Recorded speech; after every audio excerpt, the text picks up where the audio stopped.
갈색 아줌마의 생일. 네버랜드 세계 걸작 그림책 159번. 엘사 베스코브 그림글 김상열 옮김. 출판사는 시공주니어.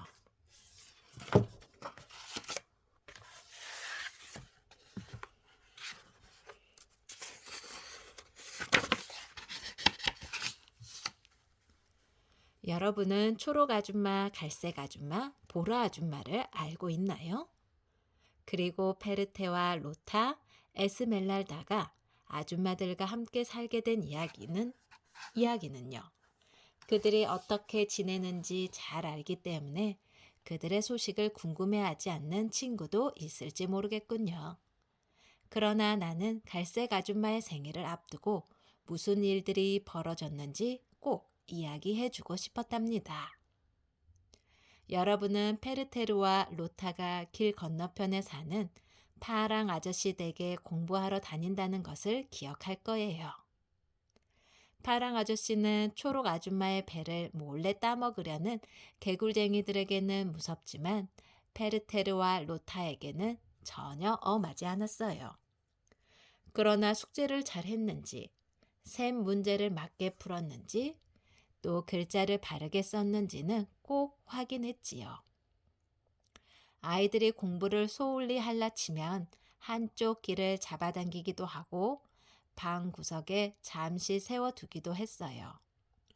특히 방구석에 서 있는 벌은 창피하기 짝이 없었어요. 왜냐하면 오후 1시가 되면 프리키가 항상 아이들을 데리러 왔거든요.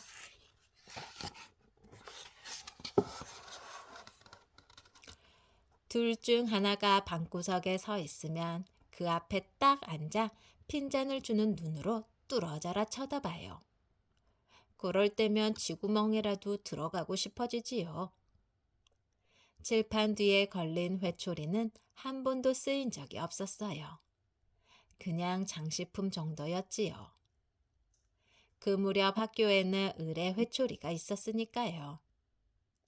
아이들이 공부를 잘하면 쓰기책의 수탉이 알 대신 맛있는 걸 낳았어요. 카라멜, 과자, 동전 한 입을 낳을 수도 있었지요. 그런 이상한 수탉은 학교마다 있었지요. 이런 수탉을 보고 아이들은 재미있어 했고요. 아이들은 파랑 아저씨에게 배우는 지리와 역사를 가장 재밌어 했어요. 파랑 아저씨네 집에는 커다란 지구이가 있었는데 지리 시간에 파랑 아저씨의 지휘봉과 함께 이 지구의 주위를 여행하곤 했어요.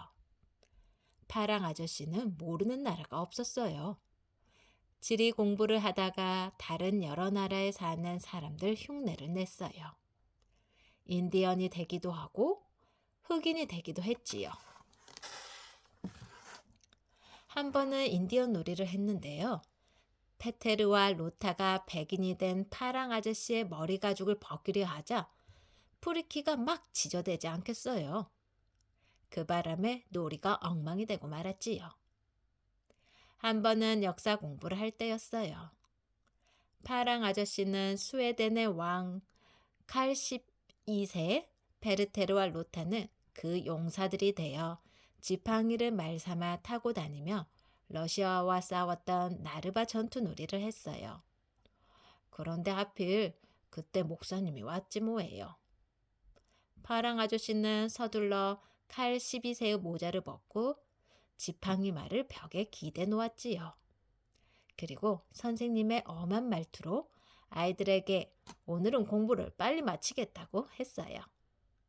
목사님은 의자에 앉더니 웃음보를 터뜨렸어요.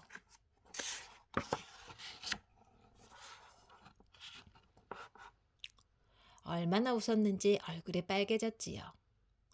목사님은 나르바 전투에 대한 공부를 다른 걸로 오해한 모양이었어요. 그날 이후 역사 공부를 할 때는 반드시 문을 닫고 했어요.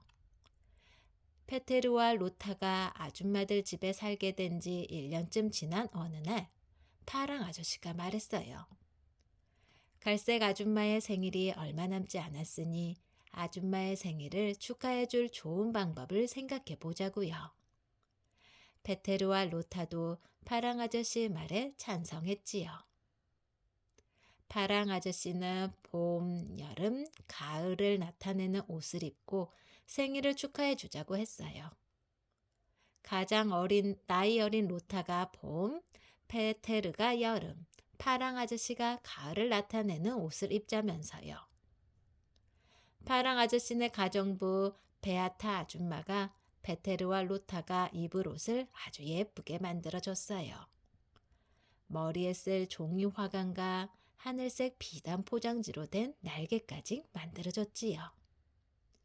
그리고 파랑 아저씨가 시를 썼는데 이 시들을 외우는 것은 아이들의 몫이었어요. 로타의 시는 쉬워서 금방 외울 수 있었어요. 그러나 페테르의 시는 외우는데 애를 먹었어요. 페테르의 시는 이랬어요. 기쁘고 즐거운 여름의 나날들, 마음과 마음이 하나 되네. 그러나 언젠가는 여름 또한 지나가리니. 마지막 장미 한 송이를 꺾어 그대에게 바치니 가을이 와도 이 장미를 잊지 말아요. 페테르는 무진 애를 써가며 시를 외우려 했어요. 그러나 매번 틀리게 외우는 바람에 파랑 아저씨가 매우 화가 났어요. 베아테 아줌마는 완성한 옷들을 입고 연습을 하던 어느 날 페테르는 그러나 언젠가는 여름 또한 지나가리니 라고 외워야 할 대목을 그러나 언제나 여름을 기다리니 라고 외웠어요. 그러자 잔뜩 화가 난 파랑 아저씨가 페테르의 귀를 잡아당겼지요. 로타가 울먹이면서 갈색 아줌마의 생일을 이런 식으로 준비하는 것은 싫다고 말하지 않았다면 페테르의 귓볼은 성치 못했을 거예요. 로타의 말에 파랑 아저씨는 페테르의 귀를 놓아주고 아이들을 집으로 돌려보냈어요. 그리고 오랫동안 산책을 하면서 깊은 생각에 잠겼어요. 다음날 파랑 아저씨가 페테르에게 말했어요.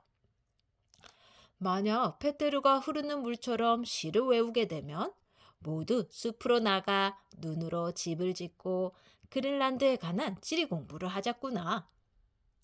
이 말을 듣고 페테르는 하루 종일 중얼중얼하며 시를 외우고 다녔지요.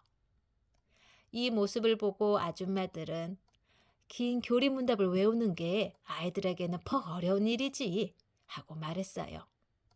페테르가 외우는 것이 무엇인지 분명히 듣지 못하고 한 말이었지요.